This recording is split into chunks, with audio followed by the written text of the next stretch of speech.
think we are live right now. How you doing, Ryan Murphy? I'm doing great. It is it's good to see you again, man. It's been a little while. Yeah, so it's good. Yeah, it's good to see you. I've been following you on your social media. You've been kind of around. What have you been up to? Yeah, it's been a little bit of it's been a crazy couple months. So coming off of Tokyo, I'm in 2 weddings this fall. So I had some bachelor parties. One was for my sister's wedding, so I was in. So I guess my brother-in-law, I was in his wedding, and then one of my buddies from high school is getting married. So I had two bachelor parties in August. I moved in August, so I had been in a house with a lot of guys that I lived with in college, that I swam with in college, and I just moved in with the girlfriend. So that's cool. Yeah. So got a cool new place. And then off of there, then I took the vacation for me. That was great. Went down to Santa Barbara real quick, popped over, saw the U.S. Open, the tennis U.S. Open. Then went to Bahamas for a couple days, and then I've been back here. My sister just got married last weekend, so a lot has been going on, but it's been fun. It's fun. It's good to be busy. How's the brother-in-law? You got his approval, or he's got your approval? Oh, he's great. Yeah. He's an awesome guy.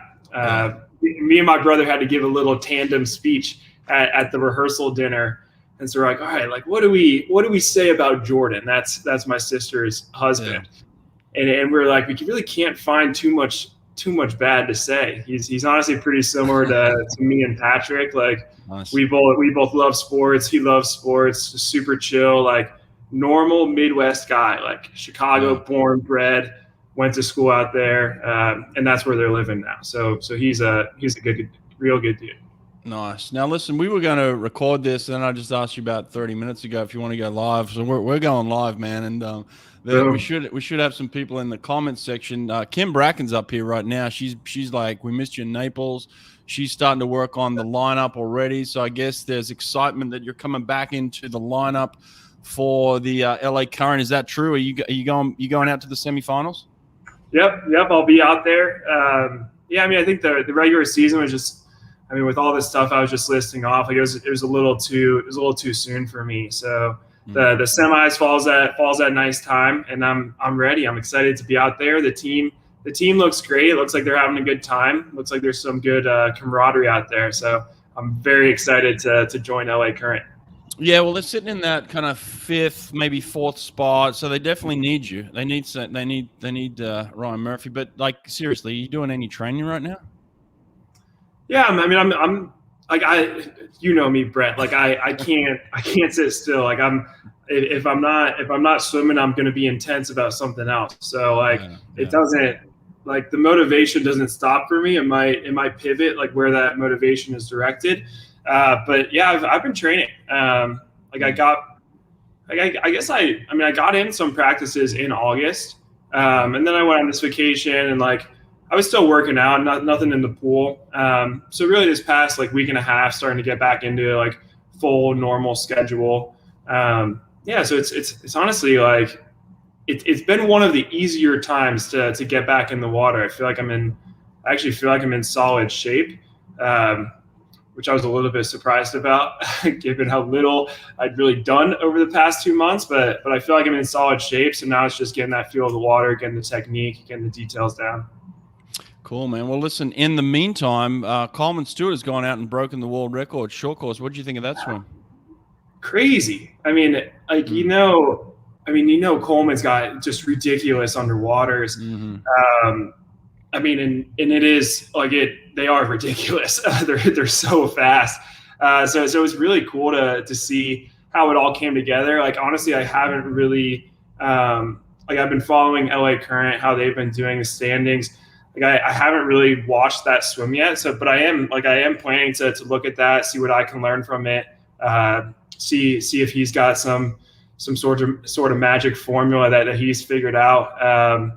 Maybe I'll even text him, see what he's learned. But that's very, very impressive. I mean, and good on him. Like very, very cool to come off of the summer and first meet out there, go and just light the water on fire. Yeah, absolutely. We can dig into that a little bit more, but I kind of wanted to start. Well, first of all, I pulled in Lenny Krasselberg and Aaron Pearsall to commentate your 200 back, I believe, at the Olympic Games. Mm-hmm. So I mean, I think that deserves like a little thank you right there. I pulled in two of That's huge. Yeah, I mean those are the legends. that was fun, man. We had a lot of fun calling that, and just to see like their nervousness and kind of like them getting into the race, like behind the scenes, it was super cool to do that. Mate, listen, congrats on the Olympics. It was a beast effort. How do you feel about the whole thing? How did it shape up for you? Yeah, I mean, I think there's different emotions in the moment versus taking a step back and looking at it a week later, right? Or even for me, like kind of the day after the Olympics, I felt like I had decent perspective on how the performances went. I mean, when you're there, like I swam 8 days in a row. Like there was no. Oh, really? Wow. Yeah, just with the way like the prelims at night, finals in the morning. It was 8 days straight for me. So there's no time to really like relax or even reflect when you're out there. I'm someone, I get into this kind of like Rocky mindset. Like that's kind of where I go during swim meets. Yeah. And so like when you're in that, you want to win. You want to win every time, and it's like let's get this.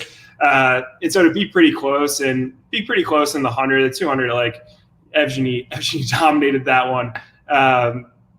Like that, the 100 was a little bit tough. I think in the moment, like just to have a really good swim, like 52.1 in a major final, like that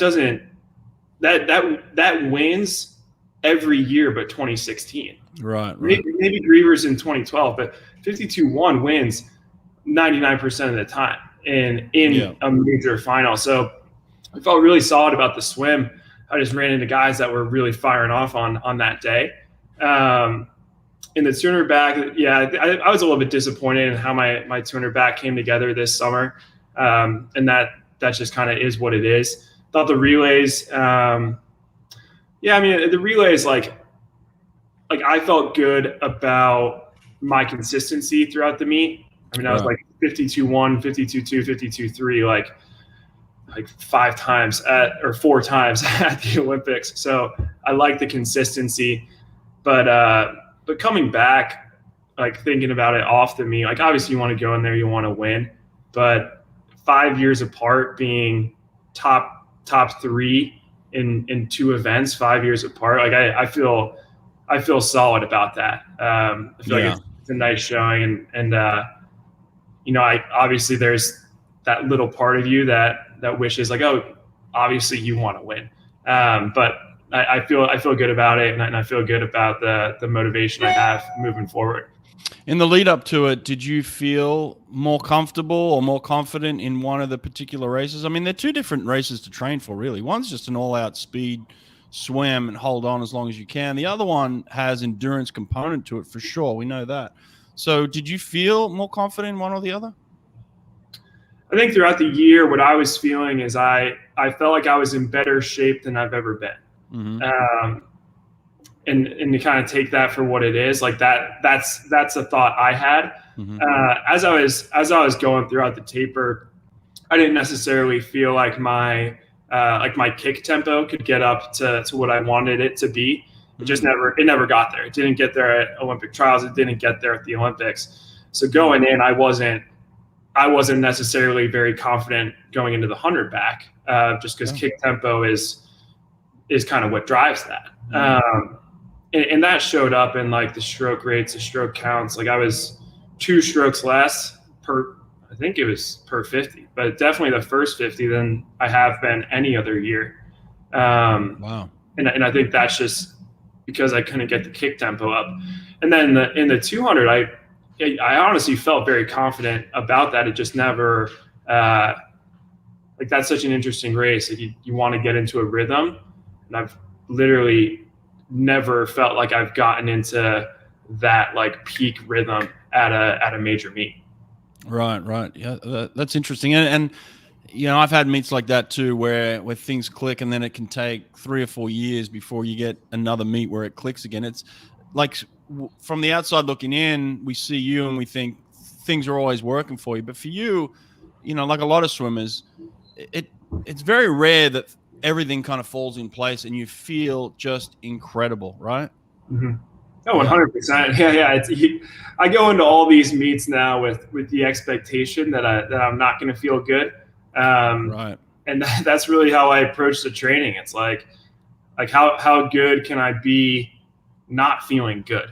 And if I could be pretty solid on those days, then I'll have a good year. And I think that's really what this summer was. It didn't click for me at either meet. Like in terms of what I was feeling, it did not click for me at either meet. Right. I was still able to throw down solid, like really good performances. And I think that's just kind of a tribute to the training and like really the good shape that we were in. You hope that you feel perfect one of these times. Yeah, man, it's rare, but I love that mentality of like, okay, look, they're not changing the day based on how Ryan Murphy feels. The 100 backs going off on a particular day, and this is the kind of mentality that I had to come to terms with myself as an international swimmer. Like leading into a big meet, it doesn't matter what happens on Thursday at 6 o'clock. That race is going off whether you're ready or not, and so you have to have this mentality of pretty much I'm not going to be feeling the best I've ever felt. I have to perform no matter what. And that sounds like that's the mentality that you've now adopted as kind of like this international athlete.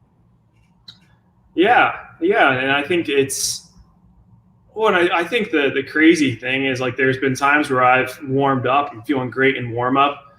I have a terrible race. And there's times where I've felt like dog poop in warm up. Right. And I've had a great race. Right. So it's just like the feeling you have in the warm-up pool, it honestly doesn't matter at all. It's really just like putting your body in a spot to warm up, to set your technique, and then when you get in, we'll see what happens.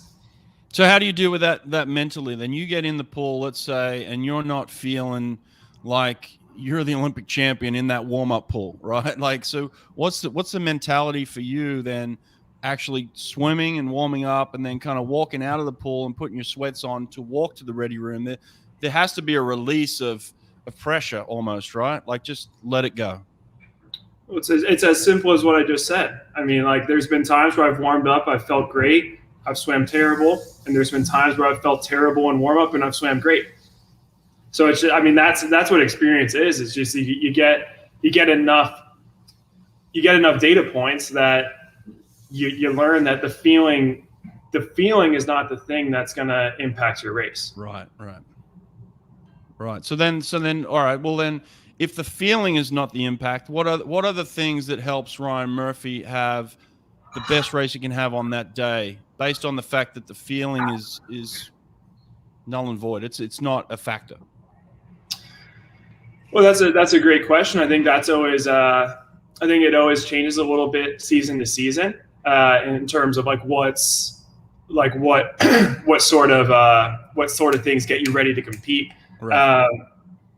I think for me, like typically if the technique is dialed in, mm-hmm. like getting back to talking about whether I'm in training right now or not, like I know that I go to practice and I do everything that I'm asked and I do it as hard as I can. Right. So I know that the fitness is never going to be an issue, just because I commit myself to being really fit. So I mean, if that's taken care of, it's really comes down to technique and then race strategy. Right. Yeah. Okay, that makes sense. Do you ever communicate with Dave on a level like, do you think he sees that I'm feeling it today or I'm not feeling it? Is there ever that communication between the two of you? Yeah. I mean, there's times where I'll look at Dave and if I'm feeling fantastic, mm-hmm. it's just like I'll just give him a thumbs up, and he doesn't have to say anything. Right. The days where it's, like I'm pretty open. It's like, yeah, that didn't necessarily feel great today. Well, then Dave will kind of turn into a hype beast. And it's like, he fires me up, and it's like, look, like you're really good. You're really good for X, Y, Z. Right. And like, go out there and show it. Like this is why we train every day, the way we do. Yeah. I want to go to a couple of questions because I do want to incorporate the people that are in the comment section here. We've got one from Aaron. Ryan mentioned in the last interview 3 to 4 times a week, had full control of his 200 back in practice. How did that compare to this year? What's the answer to that one? Yeah, I think that's a good question. I think honestly, this past year, like the measurables, so like the times I was going in practice, it was like quite easily the best I've ever trained. Really? But it was always hard earned. Like it never, like I didn't really get into that flow, I felt like, quite as much as say the 2019, 2020 season. Mm-hmm. But the times were really good. So I guess that kind of goes back to like, I knew I was in really good shape. It's just about like, all right, let's make sure that what the goal was, let's make sure the technique gets to a spot that we feel really good about this. Right. That makes sense. Let's try this one here. How many times a week do you lift, and how heavy? So I go 3 times a week. I mean, how heavy? Like that's fluctuating throughout the season. I mean, sometimes the goal is muscle endurance, and so that's going to be either through more sets or more reps. And then by the end of the year, you're working on a little bit more of explosiveness. So that's going to be lower reps, higher weight. Right. Makes sense. I see some questions here, and listen, I prefer if you put your name to it. If you're going to put your name to a question, I'll put it up on the screen here. If you give me joke names, they're not going up. I like the question, but give me a real name. This isn't some other, podcast or whatever it is. This is my show. So put your name on this thing. Set the rules, Brett. Exactly. Put your name on it, and I'll put your question up. How about that? Listen, where are you at in your career? Like just tell us. You've gone to another Olympics. You've been successful. You've had a little break. What are you thinking? Where are you at? Yeah. So I mean, I think the first thing you think about in terms of where you are in a career is age. I think of age and injuries. So how old are you? I'm 26. So I turned 26 in July. So yeah, young 26, and I mean, knock on wood, I'm fortunate. I've never had a major injury, so I've never had a major surgery. Never, like, honestly, like the most time I've ever missed in the water is like 2 or 3 days from like the lower back getting a little bit tender. So I feel really good about physically, like my body. And then you go to the mental side, and it's like, all right, like, am I motivated to do this? Hell yeah, I'm motivated to do this. Like I feel really lucky that I'm in a career where I get to compete. Like that's what I love. I love competing, and like that drives me every single day. And then I think the last piece is how do I feel about the people around me? Like, and I feel good about them. I think Dave Durden is incredible, and I really like the job that he's done with me so far. And I had a meeting with him yesterday, and it's like, yeah, he's got a really good idea of what he wants to do this year and the upcoming years. Yeah, I mean, Dave's always got a plan. He's switched on. How do you see him in terms of the way that he's handling his career? Like there's a ton of pressure on these guys to perform collegiately. He's got his hands full with a number of teams that are coming after him for the best recruits, for the type of results he's getting. And then he's got this pro group that he has to manage, and it's a great group. How do you see him handling both sides of this? Well, I think the concept between all of that is the culture. I mean, I think Dave does an incredible job setting the culture, setting the expectation. Right. And it's like, look, like we show up, we've got some big personalities on the team. Like we have a good time. Sure. We enjoy going to practice, but we get down and we put our heads down and we could grind. And that, I mean, that comes from Dave. Like I think the biggest thing I look for in a coach is someone that can match my intensity. Mm-hmm. Like that, I don't find I'm a very intense person. And so it's like, I need to be with someone that can match that. And Durden can ratchet up the intensity pretty well. So I think he's done a really nice job. And he also like, he knows when to take a step back and go and like take a round of golf, like go take a trip to Napa, like invest some time in the family. So I think I have so much respect for Dave. Like he comes in, when he's there, he works his butt off. Right. But when he's not there, like I think he takes a step back and he's able to relax a little bit. I think that's what you need to be successful at just about anything. For sure, absolutely. Yeah, he's got to have those moments where he's absolutely switched on, and he's got to have some times during that season where he is able just to turn off for a second, you know. Mm-hmm. And it seems like you're the type of guy that can handle your business whether he's on the deck or not. You don't need your hand held, you know. Yeah, and I think it's something that, I mean, I agree with that, and I think it's something that over the years we've really grown in our ability to just communicate directly. Like there's no hurt feelings in my relationship with Dave. Like I could tell him what I'm thinking straight up. He could tell me what he's thinking straight up. And it's like, we're on the same team. Like we both want me to swim fast, and I want Dave to have incredible swimmers throughout the entire group. Because that's what continues to push this program forward. Sure. Are you invested in helping him recruit? Like, is there any role that you have in recruiting athletes to Cal? No. I mean, I think I'm happy to do it. Like when these guys are around, like if I happen to walk past them, like I chat with these guys. Sure. But it's not like, hey guys, we're getting an hour of Ryan time.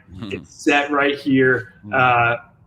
Have some questions ready. No, it's nothing like that, because it's also like, I'm going to pivot for a second, but I saw this thing about Nick Saban in an interview the other day where they're like, oh, we've got I think it was Mac Jones and Tua had a tough week.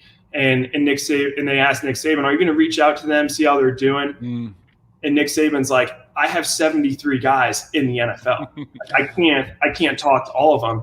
And I think Dave's kind of in a similar position. Like I appreciate the success I've had.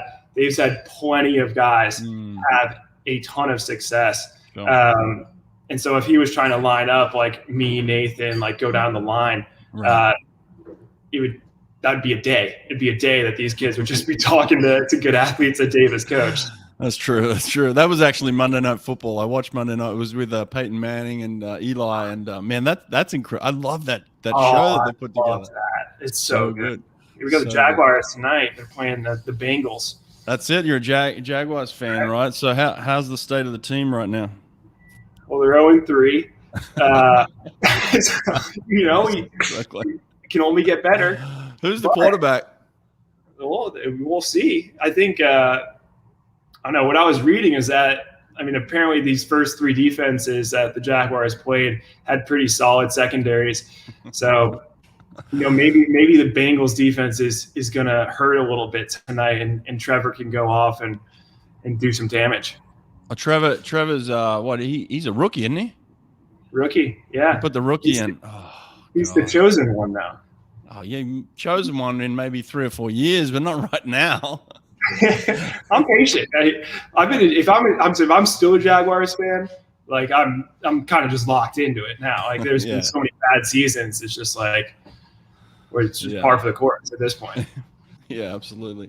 I'm going to go to another question here. Let's go to this one real quick. Favorite backstroke drill? You have one? Sure. I mean, it's simple, but I mean, I think single arm is really good. Just because like you really have to. The most important thing I think in backstroke and really any stroke is body position. So in single arm, you got to have really solid body position. And you're just isolating the arm, learning how to rotate without using the arm to get yourself over. So I like that. Tell me this real quick. What is body position in backstroke? Because in freestyle, it's ideally a very flat position. Do you want to be flat in backstroke, or are you looking for kind of that kind of canoe shape? Well, I think there's different styles. I mean, like I would say, like one extreme, like Mitch Larkin, the way he swims backstroke is completely different than the way I swim backstroke. So like Mitch is someone where he leans back pretty hard. So I would say if you look at him in the water, he's completely flat. Super flat. It's just about like where you wanna catch resistance. Because if you're leaning back that far, you're gonna catch some resistance on the shoulders because you're gonna rotate. So like you're gonna catch some resistance on the shoulders as you're rotating. I've tried swimming like that because I mean Mitch is someone who's really good, really fast. So I've watched how he swim. I've tried it out. I can't swim like that. It's just it doesn't work for me. Like he's got a really quick catch, and he doesn't really need to rotate into that to get it. Like he's got a really quick catch. So he's flexible too. Then I guess he's got to be. He's got to be. So where are you at then? What's your technique then? Well, my main goal is to get the shoulders up and over the water. So like as a result of that, I'm gonna be a little bit more core driven. Just to like, I'm not sitting up, but like it's a little bit. I guess I am sitting up a little bit, but like getting the shoulder up and over, just because like I've always had big shoulders, and like if I'm catching resistance here, it's just pretty inefficient. So my goal is to get the shoulders up and over, where Mitch is I think if I'm watching correctly, like his goal is to be as flat as possible and look more like a surfboard.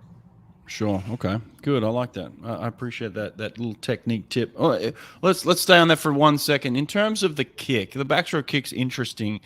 Is there something specific you're thinking or doing with your legs as you're kicking? Sure. I mean, I think, I'm always like, I always try to think like what I think is logically. Right. So like kicking like this makes sense. I can move forward if I'm kicking just up and down. That makes sense. What gets tough is you're going to rotate a little. Right. So like, but where people get messed up is they end up using the kick to try to rotate. So they'll like kind of flare their legs over, and then you're killing momentum, because once it's over here, once you've gotten over, well, now you've got to pull that leg all the way back and then get back into a kick. So I'm trying to keep the kick as honestly like pretty tight, as flat and taut kind of thing. Yeah, keep it tight. Drive the rotation from up here. Don't use the legs to rotate. That's my philosophy on it. Right. Okay. I'm going to ask you kind of a broad question I wrote down here. What do you think? You've been through the collegiate system, had a lot of success. What's the state of college swimming right now? Where do you see it being? It's fast. It's very fast. Yeah, well, especially this year because they've allowed kind of the fifth years to come back, right? Like the extras, you know. I know, the redshirt COVID year. It's yeah. Maybe I can come back. I don't know. Another year. No, I miss college swimming. College swimming was it was a blast. Like I really enjoyed those 4 years. Where I see it right now is it's fast. Frankly, I think the advances in short course over the past couple of years doesn't match the advances in long course. And I like at where I'm at now, like I'm really solely focused on long course. Sure. And so it's tough because we're getting pretty specific. Like we're specifying. I think we're specifying more than we ever have, and I don't think that's necessarily a bad thing at all. But I think, I think right now there's probably, at least in the U.S., been greater advances on the short course side than the long course side. Right. Do you hold any NCAA records still? I don't know. Maybe. I don't know either. No, I think I still hold. I don't know. I guess I was thinking like American records. So I think I still hold. Yeah, I think I still hold the 100-200 back. You do? You still got them? Okay. What were they? Do you know? That's from NCAA's. Yeah. So yeah. What were the records? It was 43.4 in the 100 back. Ah, damn, that's fast, man. 135.7 in 200.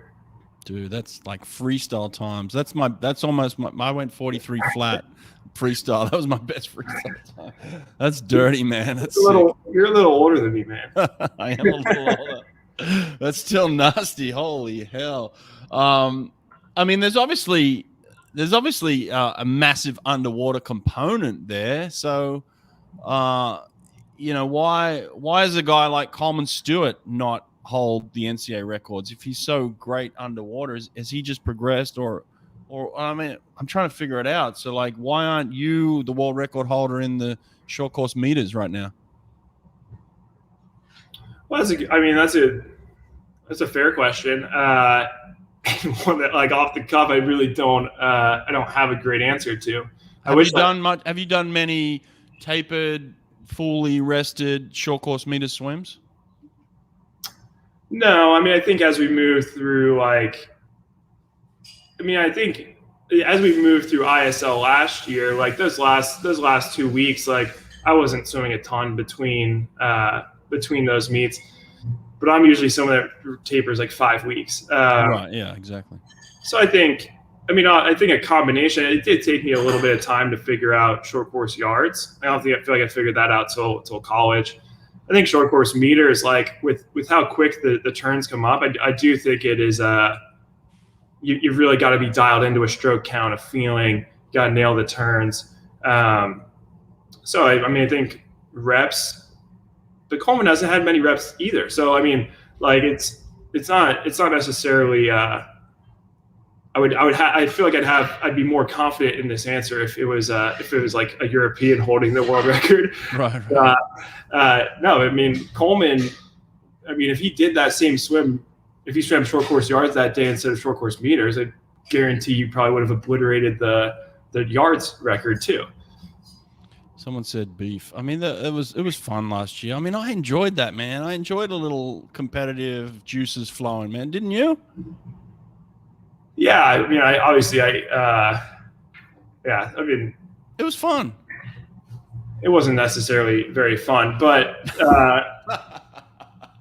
no, but I mean, I will say, like that situation is what it was. Like I don't regret my emotions. I regret like the actual like action or reaction to those emotions. But I mean, at the end of the day, like I didn't know Coleman before that event. Right. Like I'll text Coleman now. So like right. we met the next day. Like actually got to know Coleman. And so I just think like I'm a pretty optimistic guy. I just think like every situation is an opportunity. So like I took that opportunity to actually get to know Coleman. Like he's a solid guy. Like good dude. For sure. Yeah. But listen, man, it's better for us when you're not friends. It's better for us. Look, when I'm racing, I don't really have like I'm not really thinking about like whether I like the person next to me.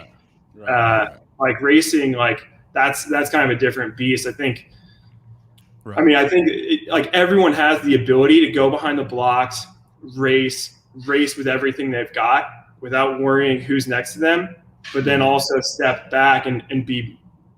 I mean, I'm not saying you have to be best friends with everyone, but like have the ability to like get to know your competitors a little bit Sure. And if there's someone you can be friends with just on a personality level, like I don't see any problem with that. Right. Somebody said here something that I was interested in. Let's see this. I mean, this guy gave you a specific time, so that's awesome. Appreciate that, Joe. Let's have a look here.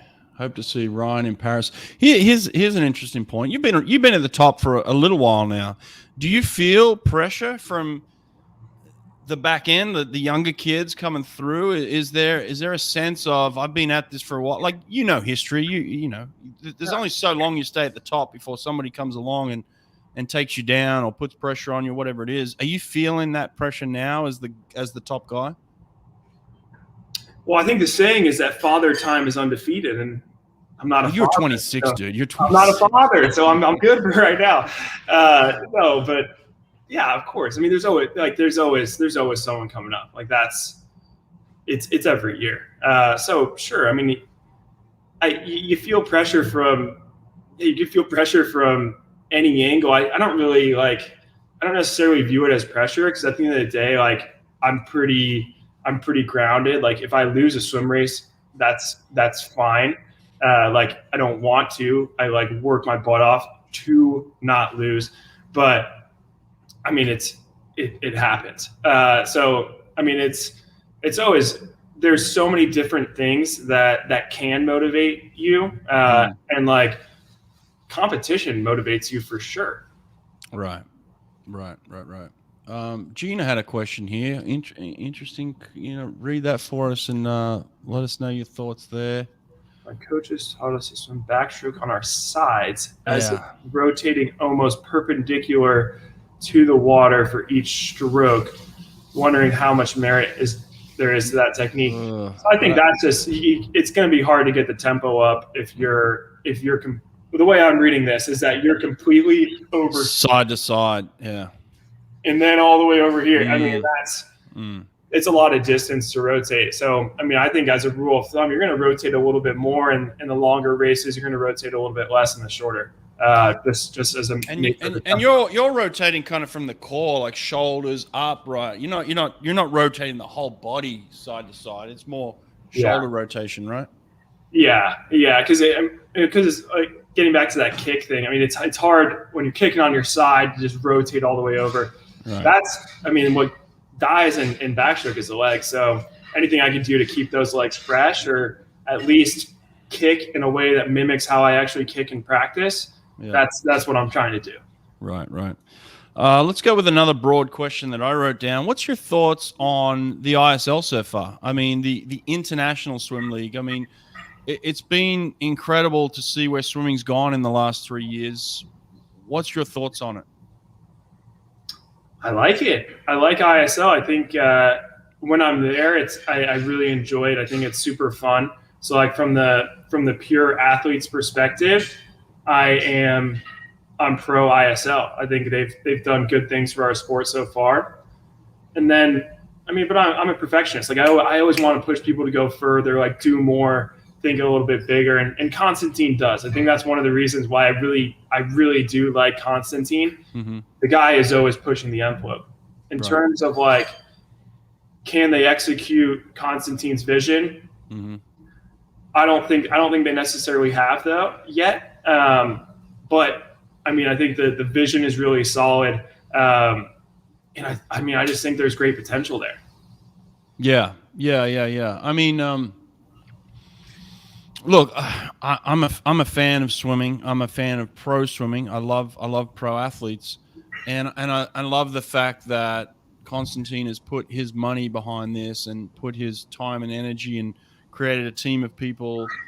I have some critical comments based on how I think it could go in terms of that. But is there anything the swimmers could be doing better, you think, to bring eyes to swimming?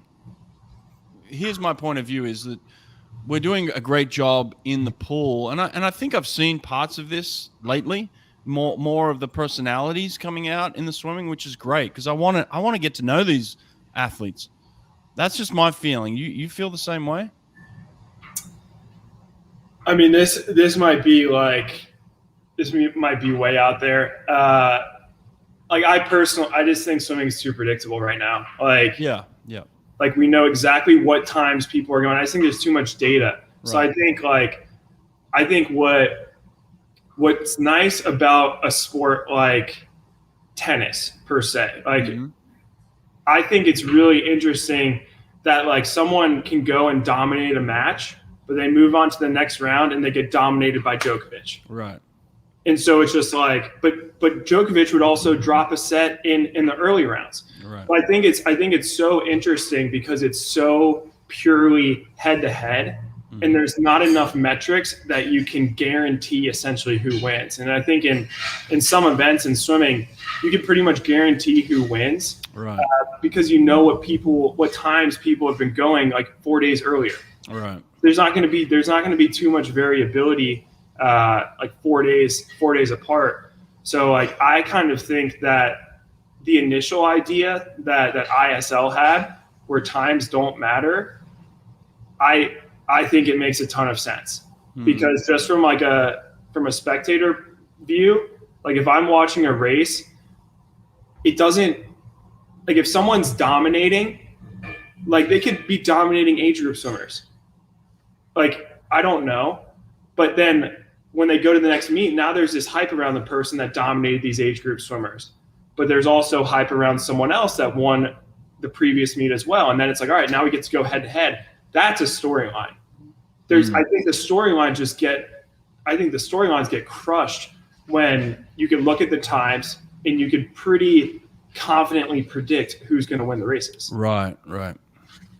Yeah, I agree with that too, and that's why I kind of want some more backstory in the personalities. I wish the ISL would do a better job of like telling me who these swimmers are, like giving me some stories, because I'm trying to do this on the podcast to pull out the personality of like who are these people, and I just want that. I love that. I think swimmers are definitely. It's definitely a lot of people that are a little bit guarded around the media. Why is that? I don't know. I honestly don't know. Because have you been trained to be guarded around the media? I think if you're talking, I think if you're talking to like traditional PR groups, you don't want to ruffle feathers too much. But it's also like, I'm not saying people have to go out there and be like, make like inflammatory comments. Like, I don't think that's necessarily the way to go unless that's like, hey, you feel really strongly about that view, go for it. That goes to your comments at the Olympics. A lot of people thought it was inappropriate at the time. I thought it was absolutely appropriate for me. Like I thought like, okay, here's a guy speaking up, like, to me, and I'm going to give you my point of view. This is not your point of view. This is mine. We've had a situation where a country has been banned from the Olympics to compete under the title of the country, right? We all know what the country is. And so then they've been allowed to compete under the Olympic Committee kind of title flag. Mm-hmm. Why wouldn't an athlete who's competing against them have the right to say, I don't know. I don't know if I trust these athletes. Why wouldn't you be able to say that? That's how I felt about it. Now, I don't know what the backlash was for you at the time, but it caused controversy, right? Did you feel at the time like, man, maybe I shouldn't have said that at that time. Maybe I should have said it a different way. Did you feel pressure to be able to express yourself openly and honestly? Sure. I think, for me, like I came out, so just for like the backstory and like the way things cycle after a race, like you go to a mixed zone immediately right after a race. Like you cycle through there and then you warm down and then you have this like formal press conference. So I went through the mixed zone. I get asked a question about whether I think there's doping in swimming and what my thoughts are on doping in swimming. Right. I think there is doping in swimming. Like, yeah, of course. I think that's what it is. Like, the system's not perfect, Well, that's proven. I mean, they've proven that, you know? Yeah, exactly. So I came out of that. I'm like, I didn't feel like I had given like a inflammatory response, honestly. Because given the question I was asking, I go into the press conference and the first question I get is, why did you accuse Evgeny of cheating? And I'm like, I didn't. And I think there's, like, my personal thought is like all this stuff that's come out about things that have happened in the past. Okay, like that is what it is. Like, there's nothing we can do to change that. But like, what are we doing now? Like, what are we doing to prevent stuff from happening again? And I didn't want to call out. I had the opportunity at that press conference to call out a single person or a single country. Right. Yeah. I don't want to do that because I don't think it's one person. I don't think it's one country. Like, I think it's a little bit broader than that. And so I don't think it makes a ton of sense to really pigeonhole ourselves into just making one country the enemy, because that's not the enemy. The enemy is doping in general. I agree with you. I agree, but the IOC had already exposed a country. They wouldn't even let that country fly under their own flag. They wouldn't let them play their own anthem. I mean, the IOC had put you in a position to say this country is cheating. That's the way I see it. They're telling you this country's cheating. We're not allowed to play their anthem, but yet we're going to let their athletes compete and beat you for Olympic medals. I'm not saying he was cheating either, but the IOC came out and said this country is banned ban the country. Then I don't get it, man. It was like, to me, it was like I understood exactly where you were coming from in your frustration. You know? Yeah. I mean, I think the story got missed. I think the story was and still is like we need a little bit more transparency in terms of what's going on. Like, what's going on? Like, we know the gist of why a country was banned. Right. We don't know the extent of those facts. And I've talked to Travis Tigert, the CEO of USADA, a bunch about this. And so I've gotten more information on it because I'll talk to that guy. And then I'll talk to Brent Nowicki, the president of FINA, who was at the Court of Arbitration for Sport, who's the committee that made the calls on all of this stuff. So I've talked to those guys. But the only thing, like, and really the message is like, there's just got to be transparency. There's got to be transparency on the number of tests, who's failing, but there's also got to be transparency on the financial side, because like the finances, I mean, if there's some nuggets in there, well, what does that tell you? Yeah. Like if some countries are randomly donating way more to the IOC, well, why? Right. And so I think like it's not just it's corruption in general. It's not just a doping problem or a doping story. It's just corruption in general. And like what do the athletes need to do? What do the people need to do to actually get transparency on all of this? Right. Who was the Aussie swimmer who refused to get up on the dais with Son Yang? Oh, Mac Hawke, yeah, of course. He said when he went back to Australia, he received, all sorts of crazy stuff going on with him and his family. Did you receive anything like that after the Olympics? Sure. I mean, I think it was really like the 24-hour time period after the 200 back was, there was a lot. There was a lot of stuff. Really? Wow. Yeah. And a lot of it was through social media. So like, I don't know, you don't know if it's like robots or it's essentially just one person setting it through different accounts. Right. Yeah, I mean, not to minimize the severity of sending death threats, but like, yeah, I mean, that was happening. It was happening to me, my parents, my girlfriend. Like, yeah, they went after a couple of people close to me. But I mean, that's like it makes sense given the way the story was portrayed to them. Like it completely makes sense why people reacted the way they did, because the story was portrayed in that way. Right. There was a question here that kind of jumped out at me. I wanted to see what your answer was here.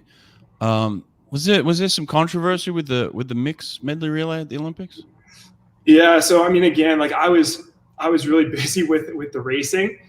I mean, I know the coaches had a lot of conversations about it. I think the most challenging part about the mixed medley relay was the women's 50 free semi was the heat before.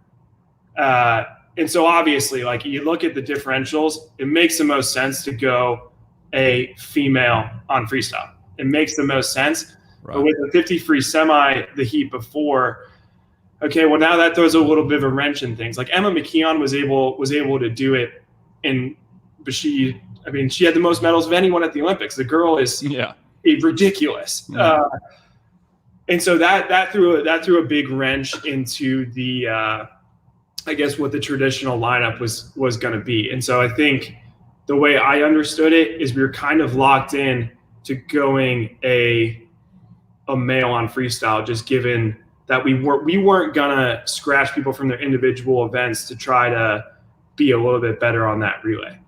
And that's something that Great Britain decided to do. And it paid off for them. So yeah, from my point of view, like when I was told that I was on the relay, it's like, okay, like I'm going to go in and I'm going to do everything I can. And like at that point, the decision had been made. Like it wasn't like when the relay decisions are expressed to the athletes, that decision is set. Right. It's not really like we're going to be able to go back and be like, like, what about this? And if the coaches want our input, they'll come to us a little bit more in advance to talk to us about it. Right. What about the medley relay for the men? My boy, one of my boys from way back, Zach Apple, was on that thing, and he got some criticism for the 4x2, I believe, and then he comes back and he's on that relay with you, and you guys break the world record. Did you help him through that process in order to get him to that block to get that performance that he needed?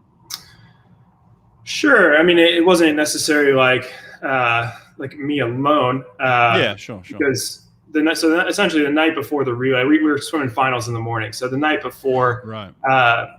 Durden got myself, Michael Andrew, Caleb, and Zappel together, and he just said, like, look, guys, like, based on swims you have done this week, right, you could break the world record. And it's like getting back to this thing about variability, like 4 days apart. How different is your body 1 week apart? Mm-hmm. It's not. So like recognizing that if we just do what we have done this week, we're going to break the world record.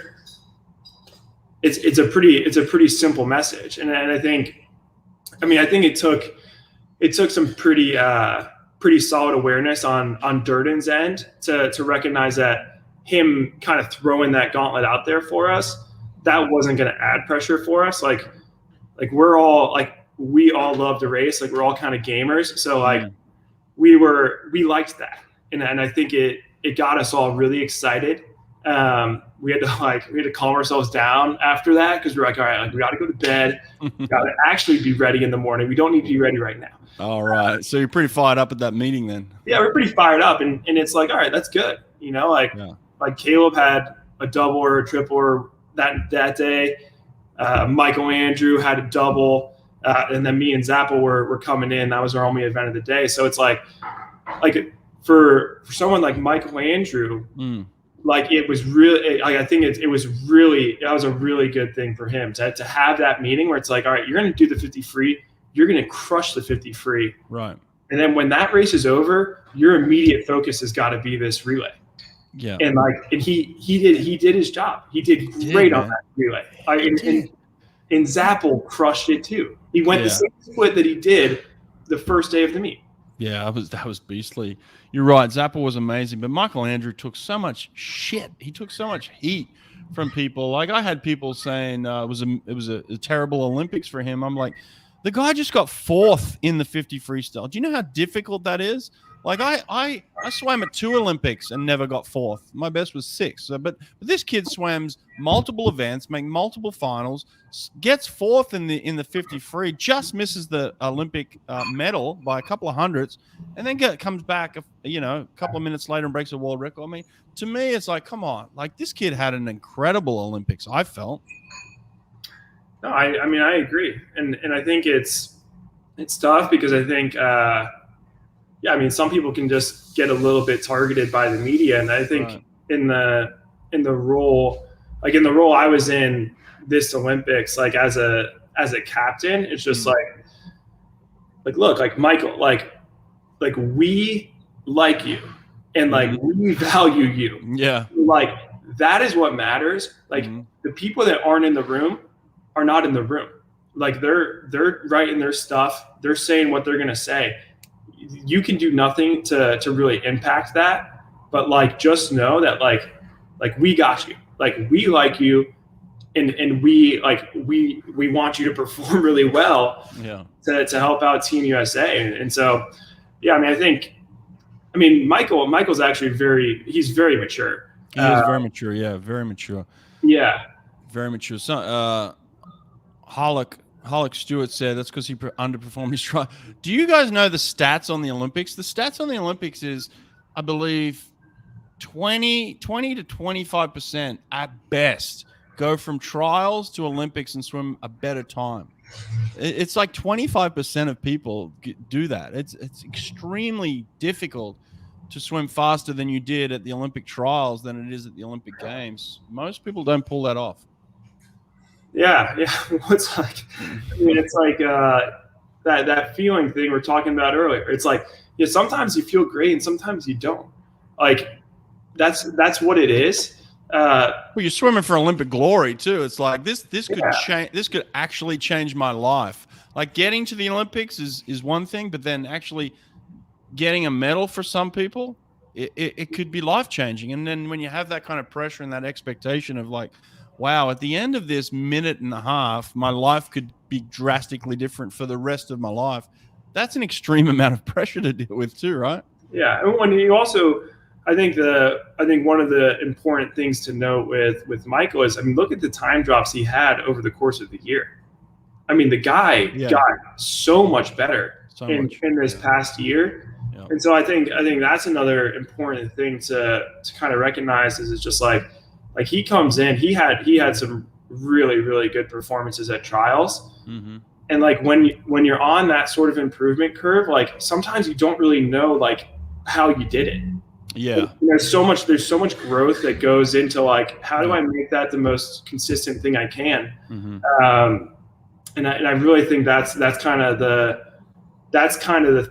if I'm Michael Andrew, that's the thought process I have over this next year is like, how do I make those really good swims I have like consistent every year? For sure. Here's a question. Is there any advantages or disadvantages in any lanes? Do you feel like there was an advantage in lane one? Yeah, well, I think from the competition dynamics, I mean, if you watch these, realize people are drafting every chance they get. So for us being in lane one, like, well, that takes out one drafting side. And drafting does like, these are big guys. You can feel it. So I thought there was a big advantage being in lane one that no one can draft. Right. Interesting. I like that. All right. And keep the questions coming. There's some good stuff in here. We're gonna keep you for another couple of minutes. So I appreciate your time, by the way. You got somewhere to go? No, I'm chilling. Okay, good. Thursday night football. We got to get to that, but I got. Yeah, if that's my next thing, we got 4 hours and 20 minutes. Let's get comfortable. What's your favorite sport other than swimming and football? Is there another thing in your life that you're really into? I enjoy basketball. There's just so many games of basketball that like I'll really get into it towards the end of the year. I think those guys are – I think those are the best athletes there are. Do you have a favorite team in basketball? Chicago Bulls. I was born in Chicago.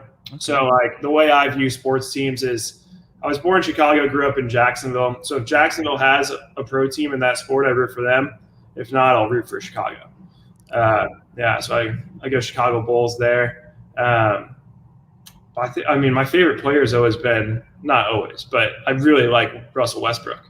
Oh, yeah? Okay. Oh, yeah. Tell me why. He's a killer. You hear all this stuff now about load management, all of that. Like, throw that to the wayside with Russell Westbrook. That guy's bringing it every single day. And I love that. Like, I don't really – the way I view competitiveness and the way I view motivation is you can't turn it off. Like that's my experience with like the highest performers that I've seen. Like you can't turn it off. You can directionalize it in a different area here and then, but like if you're competitive, you're competitive. Like that's not something you get to pick. Oh, I'm gonna be competitive today. Like also, like everything you do kind of rubs you the wrong way. Like if you're doing anything, you're competing in it. Yeah, I mean, not necessarily against other people. It's just like anything I do, I want to do it the best I can. Right. So it's like, and I think the tough part is being in a sport. It's so easy to just go competitive all the time with swimming.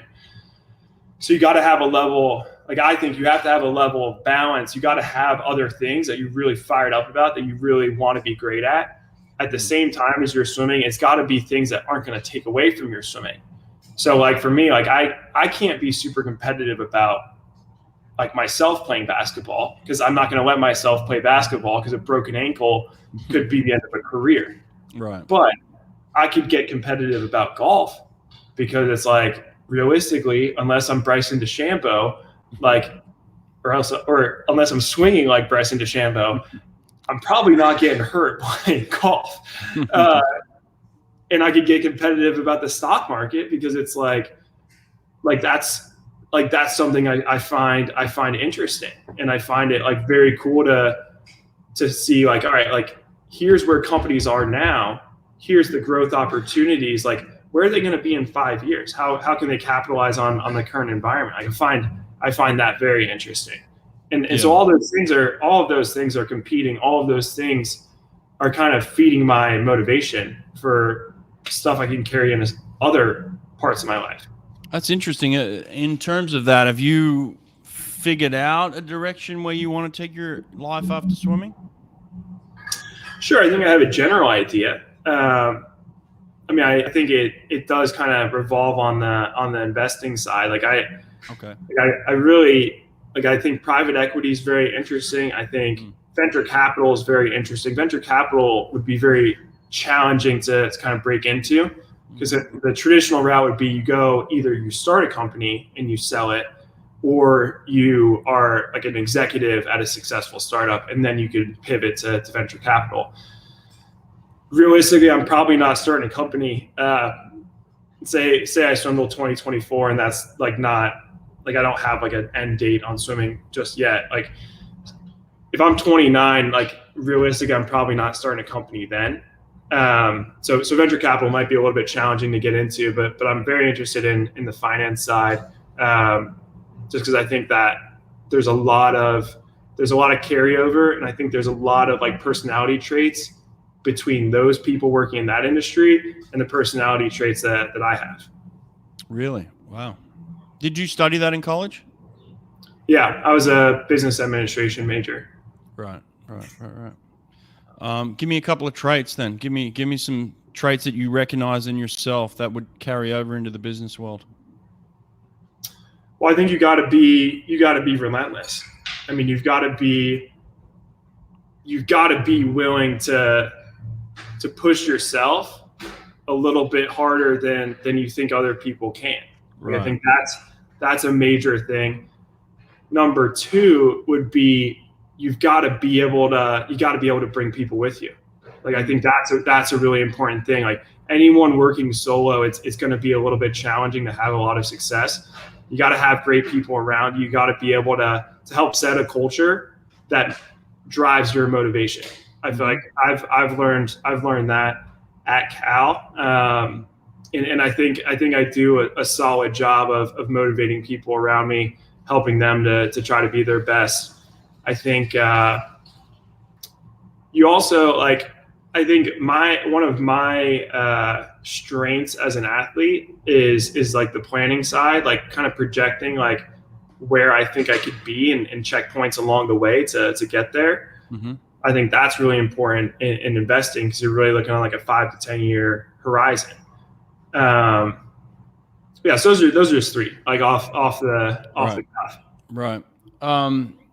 This is a tough question, but have you got to the point ever in your career or yet in your career where you think to yourself, I want to try something different, or what are you bringing into each season? Like now you're saying, all right, I did that and I'm with Dave and I'm with Cal. What can I bring differently? If you're not thinking I'm going to try something different, what are you thinking to bring different each season?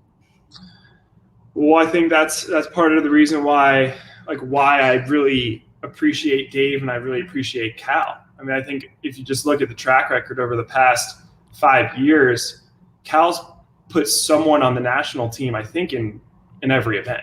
Oh, listen, for sure. I mean, look, there's no question in terms of what Dave's doing and how he's doing it. So how do you do it differently for you then? So the next part is like, I think we've had success in training. It's not like we've got like this one way that everyone does it. Right. Like there's different things that different people are doing. Like the way the week flows for some people is a little bit different than the week flows for other people. Like I've trained with so many backstrokers at this point. The way that I've approached the week is different than the way Bryce Mefford did the week. Like the practices we were in, they were sometimes different. Daniel Carr is a little bit different. Right. Jacob Pebley was a little bit different. You swim the same events, you get to the same, you kind of accomplish the similar things, but you're doing it in a different way throughout the week. So what I'm getting at is there's it's not an infinite number of options, but there's plenty of options of groups that I could go in to kind of get a little bit of a different training stimulus. And like, yeah, so that's something that, we totally talk about it. Cause I mean, like, so we've got a plan. We've got a Just plan. Challenging yourself in different ways for sure. Okay. Yeah. Gotcha. Let's try this question then. What about this? What about creating a brand from your name? I mean, you're with a management team, I imagine, for sure. So do you have those conversations with your management team in terms of your brand and what are you looking at trying to establish? Well, I think brand is kind of a buzzword, but it's essentially just letting people know who you are. Things that you do on a day-to-day basis, things you're interested in, things that have gone on in your life. And then recognizing that like that you are like, I mean, you are a company, like you're a company and someone else could be like another brand would be a company. And if there's synergies between your story, their story, boom, you create a partnership. Right. So it's all authentic, but it's really just like you don't figure out, but you learn how to communicate things that have happened in your life, things you're passionate about. Right. And you really go from there. It's like something like I get migraines. So it's yeah, I saw that. Yeah. Yeah. And so it's like an opportunity like that pops up and it's like, that's an authentic fit. Like that's like when I get a migraine, like it sucks. It's not fun, but like I figure out like how to handle business like with a migraine. And so like to be able to communicate that to other people where it's like, okay, like I've had the same thing go on. I think it's, that's one where it's like on the surface doesn't really look like it makes a ton of sense, but it's like everything's got to be a natural fit. Yeah, I was going to say, do you have offers that come through to you and your team, and you just say like that just doesn't fit me, like I'm just not interested? Yeah. Because at the end of the day, like the way that I've always approached like the sponsorship side is like I'm not looking for a quick buck. Right. Like that's not what I'm about. Mm-hmm. Like I'm the way me and my agent have talked about it, it's like you want to find ideally 3 to 4 brands that you're really passionate about, like really solid fit. Right. And that's it. You know, like you want to be with 3 to 4, because if you're on every other commercial, it's like, well, like what, like you're just going for money grabs. Like you can't be you're not a fit. Like it's not a fit with everyone, and that's totally okay. So just recognizing that, I think, is really important. Right. I gotta admit, I love Nathan Adrian's Modelo commercial. That was wicked, man. I mean, God, those commercials are so good. So good. So good. Oh God, they're incredible. And it's so well deserved. I mean, Nathan is the man. Is Nathan still swimming, or is he done? I can't remember what he said to me. Yeah, I had lunch with him the other week. I mean, he's running through all of his options. Right. Yeah, no, I don't think any firm decisions made one way or the other, and it honestly didn't sound like there was a lean in a certain direction. So that's the conversation I remember from the Olympics. It was pretty much the same thing, you know. Yeah, I mean, at the end of the day, like Nathan's going to be involved in swimming. Like he got his swim school, he just bought a club team, so like Nathan will be involved in swimming. The only question is whether he'll be suiting up and doing the competing himself. Yeah, exactly. No, he's a good man. What about this question? PSL's world record, is it breakable? Sure. Yeah, no, I think it is. I mean, it would take a really good swim, like ridiculously good swim. But yeah, I mean, there's things that. Where is it crazy? Is it crazy from the get-go? Is it crazy on the third 50, the fourth? Like, where does it just get nuts for you? What gets nuts is it's just like it's holding 28 minutes for the last 3 50s. So it's like I think in 2018 I went out fast. I think I was under world record pace at the 150. Oh wow. And I missed it by like 1.5 seconds. But he's in the ass. That record, it's stupid, but I mean, I think it gets back to one of the things I mentioned, like at the beginning of this. It's like there's a rhythm that I could hit in practice that I honest to God, I've never felt it in a major international race. And like it's always this like bugging like nugget in my head. I'm like, man, if I ever hit that rhythm, like I'm going to fly in 200 back. Right. Like, what do I got to do to find that? Right. Gotcha. That makes sense. What else have I got here? What about the calendar filling up? I mean, you got USA meets, you got FINA now that are coming in and offering big money. I mean, there's money to be made in swimming. There's no doubt about it, but it's just a matter of whether you want to fill your calendar up the whole year and travel and race and make cash. But you can certainly make cash in swimming now, right? You can. Yeah, you can. Like, you make cash strictly from racing. Yeah.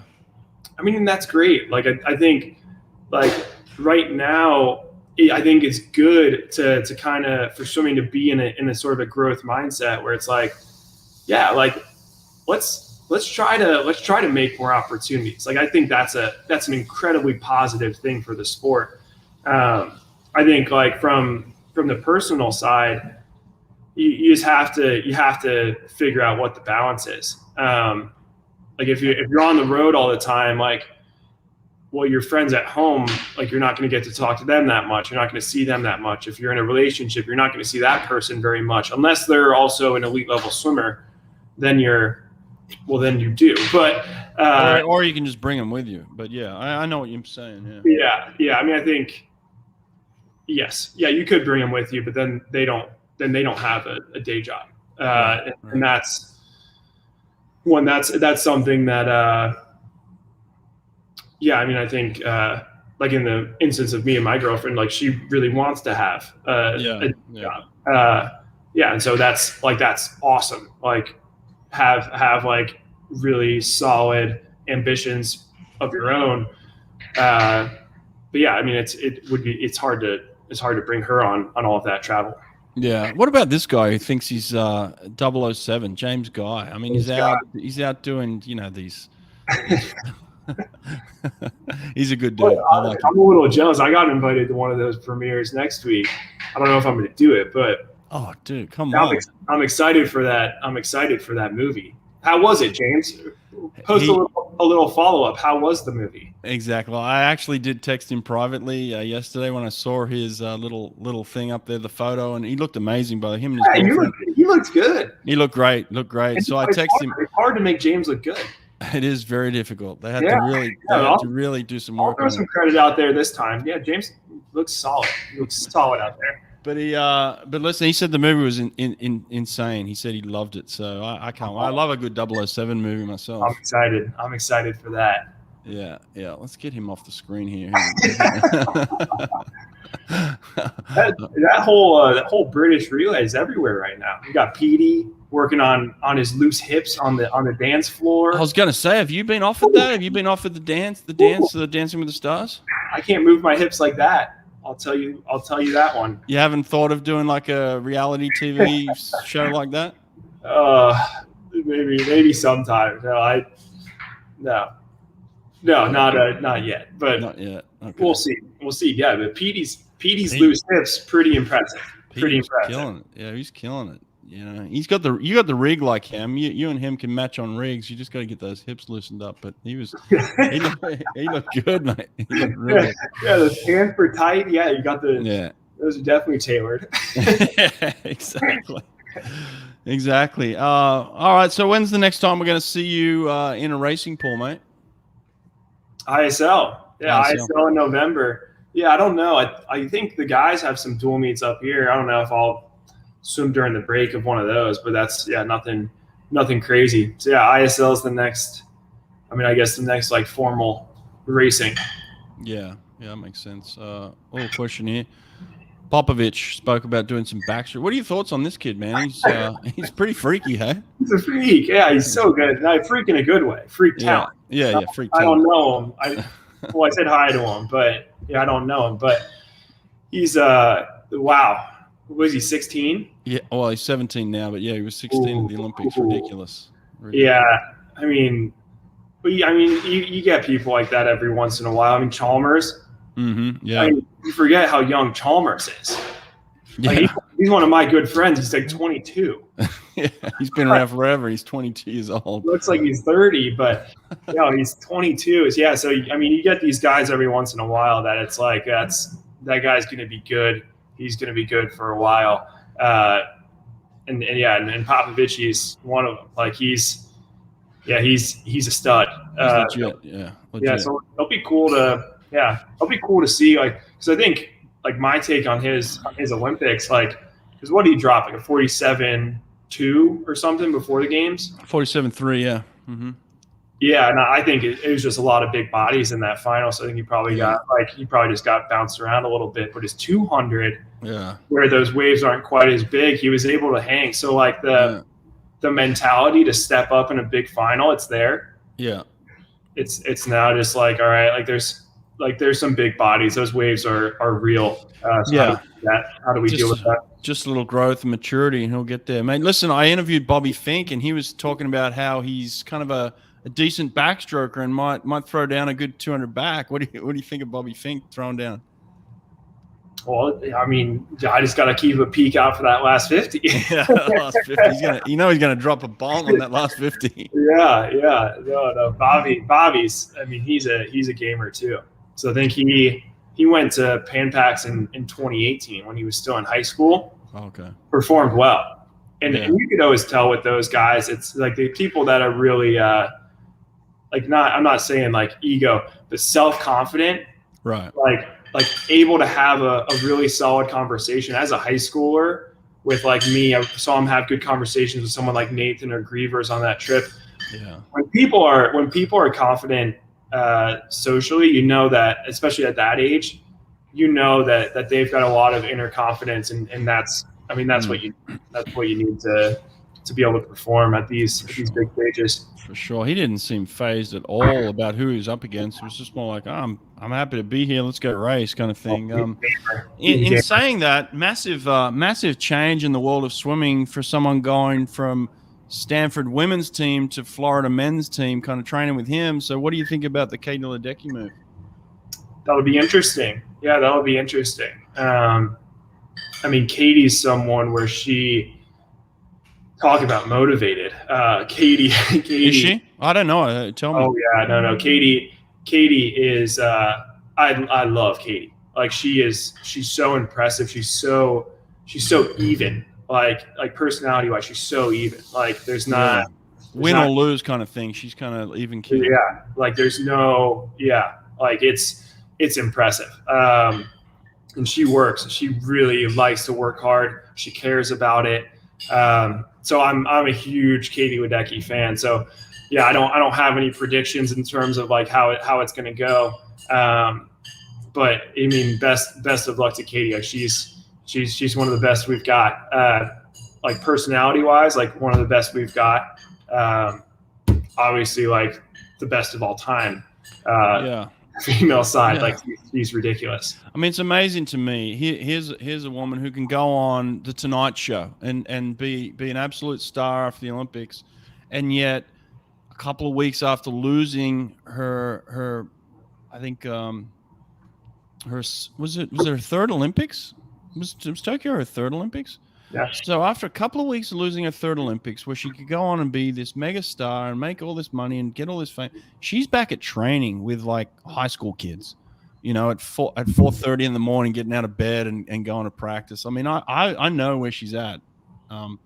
Training back with Bruce Gemmell right now, and then making the move to Florida, and then even just making the move to Florida suggests to me that I'm not satisfied with finishing second at the Olympic Games. That's to me, that's a huge like. I'm going to go train with some men. I'm going to get better. I'm going to get my ass kicked, and I'm going to figure it out before Paris. I mean, what a move. To me, that just said so much about her. She's awesome. She is awesome. Yeah. Yeah. I mean, best of luck to her. I think, I mean, like from the personal side, I think the only thing that I'm nervous for her is she's always been in a big city. So going from like DC area, right. Stanford, like essentially San Francisco, like big city feel. So that's the only thing that I'm like, all right, I hope she really enjoys like something different, and being in a small city in a college town. I hope she does enjoy that.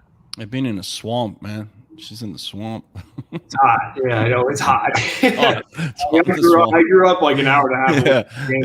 I know. You know what it's like. It's hot and sticky down there. But, listen, man, I appreciate this. Thanks for going live with us. Thanks for all the questions out there, everybody. I couldn't get to everything. I was definitely reading some of these, and there's some good stuff out there. But appreciate the interaction. But listen, man, good luck. I'm glad to hear that you're rested and ready to go again, because there's nothing better than Ryan Murphy on the international scene racing, man. I love it. So good luck with everything. All right.